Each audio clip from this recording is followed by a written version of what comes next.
Please give him a warm welcome, Chuck Tooley. I came of age at a time when young people were challenging the status quo in America. They were experimenting with different lifestyles. They were protesting the war in Vietnam. They were casting about for meaning after the murder of a bright and shining young president. To me, civil rights was the most important issue. My exposure to racial discrimination informed my understanding of justice. And it was that understanding that guided me during the crisis I'm going to share with you today. After college and the Army, I came to Montana. And within 2 years, I realized I was home, right here in Billings. It's a great place to live, to work, to raise a family, to start a business. I was a city leader by the time outsiders rocked our community with hate, usually at night, always in anonymity. The people of our community responded with courage. They fought violence with nonviolence, and they won. It was a seminal moment in our history that helped us understand who we really were and what we could accomplish together. It started on the night of January 18th, 1993, during a march to celebrate the birth of Martin Luther King Jr. We gathered at the American Lutheran Church with clergy in their robes carrying tall torches to guide the way. We went to First Methodist for an inspirational service, had refreshments afterwards, and then returned to our cars. As we approached our vehicles, we could see there were flyers on the windshield. We took them off and read hateful words about African Americans, about Dr. King, about Jews, about homosexuals, about our police chief. At the bottom was printed, "Knights of the Ku Klux Klan." We later learned that white supremacist organizations had identified the Northwest United States as an ideal homeland for the white race. They targeted us. There was a string of hate incidents throughout the year. Swastikas and epithets were spray painted on the home of a Native American woman, a young single mother named Dawn Fasthorse. Skinheads showed up at the Wayman Chapel, a small, mostly elderly, mostly African American congregation on the south side of Billings. Gays and Jews were singled out for harassment. Our Jewish cemetery was vandalized. Crosses were burned on the front lawns of white Christians who had spoken out. The people of Billings did not ignore this hate activity. They responded to it. The Painters Union showed up and scraped and repainted that woman's house free of charge.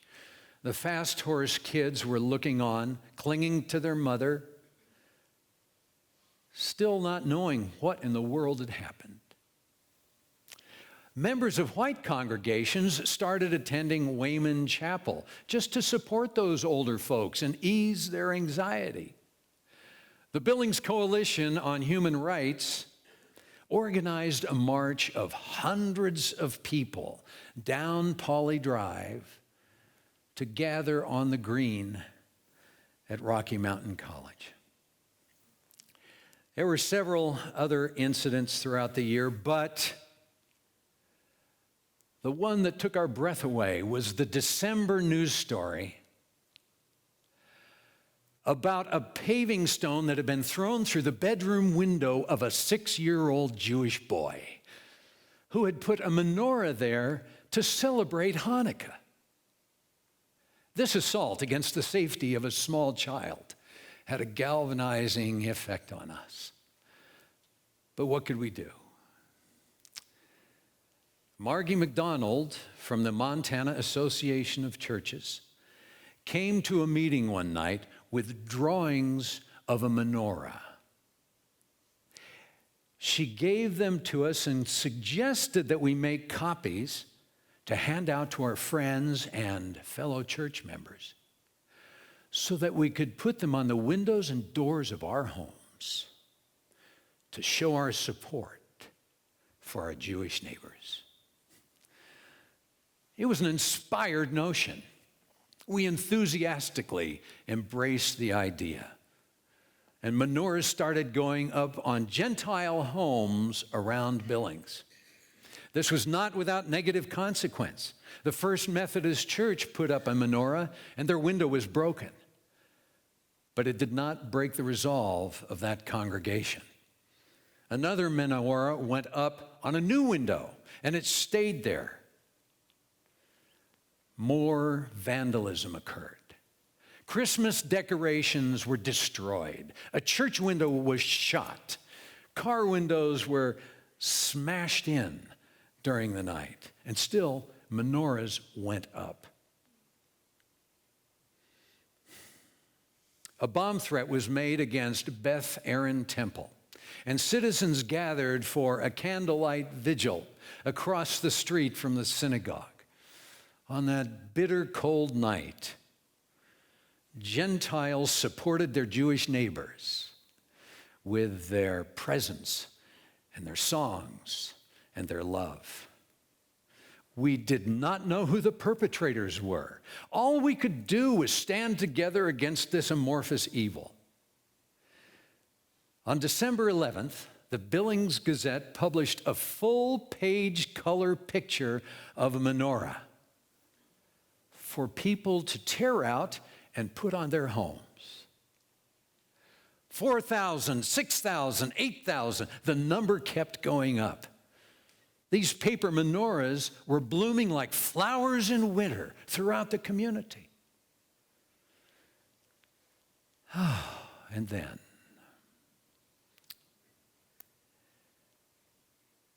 the violence stopped. The menorahs stayed up and the violence went away. Something powerful happened in Billings that year. Love defeated hate. The news media were all over this story. Charles Corral did a special on ABC. A documentary titled Not in Our Town was broadcast on PBS. A children's book was published.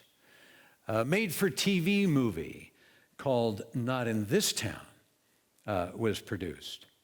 An anti-hate movement called Not in Our Town was established and continues to grow throughout North America and beyond.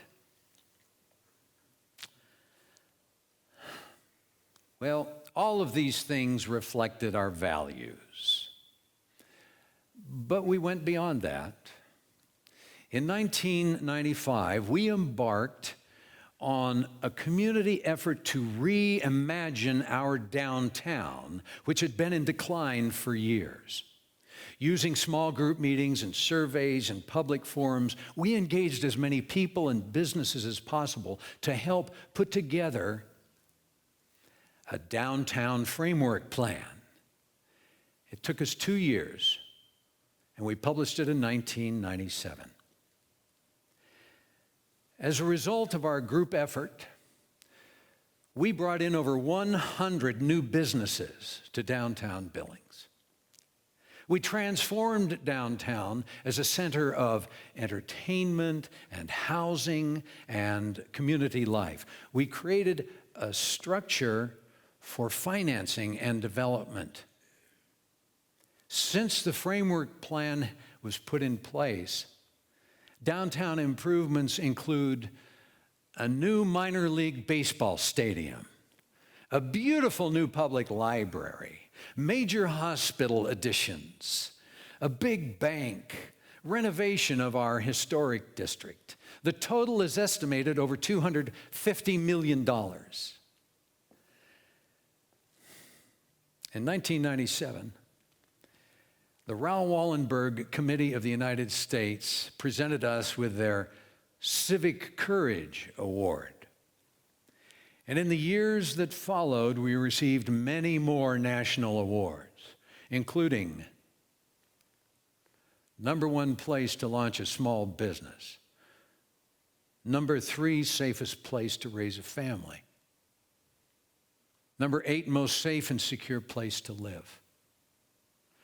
And a really cool thing for a really important sector of our community, 17 magazine named us a top 10 teen city.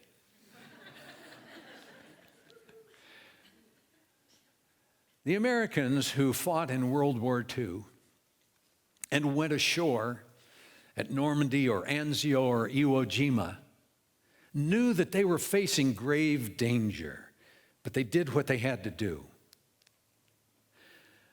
They defeated the enemy.